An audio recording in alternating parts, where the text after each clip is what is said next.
I used to work at Stony Mountain Institution as an Aboriginal liaison officer, so I knew a lot of the guys, and you know, just where they were coming from, and some of the reasons why they were there, and some of the reasons why they were coming back. And part of that was there were really no jobs in the First Nations that they were returning to. And having worked here and worked for the province of Manitoba and saw a number of their communities, I thought, you know, housing is it's a problem that's not going away anyways. And I believe in our programs, and I thought, Jesus might be a good fit.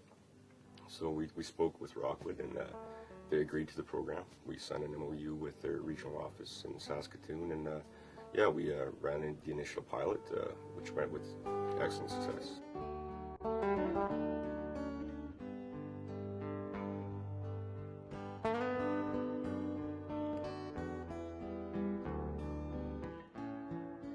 Before I took this course, I didn't know much, you know, how to swing a hammer, that's about it. Everything that I've learned in this class so far, I didn't know anything about, so for somebody like me, yeah, definitely it's really good.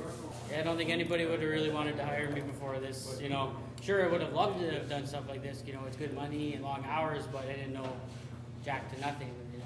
Now I can actually say that I know how to do something, so that'll definitely help. And any job site that's doing construction right now on the street, with this course, they'll give you certificates for it, and you can go there and be a drywall helper, and they'll most likely say, yeah, sure, we'll take you on, but you have the paperwork to prove that you can do the drywall. They can go to an employer, they can say, I have this CMHC course that I've taken, and nowhere on it is it going to say attained at Rockwood Institution.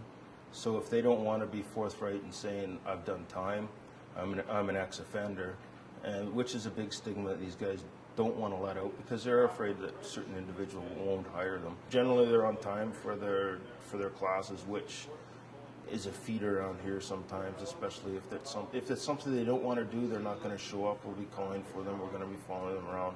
When it comes to this, the enthusiasm is there of, okay, let's get to it, and they're on time, and they show they're interested in the things that we do. We're covering broad scope of building problems that they're discovering on First Nations communities, and on how we can teach these guys to go back to their communities, go forward into their band and council offices and say, well, I was at Rockwood, or well, I was at Stony Mountain Institution.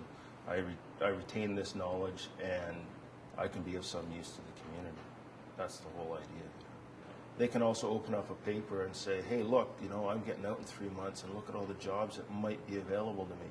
Or I'm going home to my community in a couple months, and hey, I remember them talking about this would be a great thing to have. So then it opens a whole new door for them that they previously didn't have. Well, I took the program because I wanted to become an electrician, and they offered it, and it's been helping because when we go into places, a lot of the work that we do is for CMHC and through the RAP program, and it's all upgrading and bringing everything up to code now, and basically the same thing that we're doing here now too. I knew I wanted to become an electrician previous to going there, and so now coming out, it was kind of like, it kind of kept me on the path that I wanted to go into, and you know, made it an easier transition, I guess.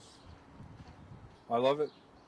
Yeah, I love it. I did a little bit of it before I went in, and after I got out, I knew that I wanted to go full tilt on it, so here I am. It's really fulfilling, for sure. You know, especially coming from, like I said, that side of things, and seeing these guys, and with really no hopes, and we're hoping like maybe this one program will kind of kick off some others, and yeah, well, it's yeah, very, very happy.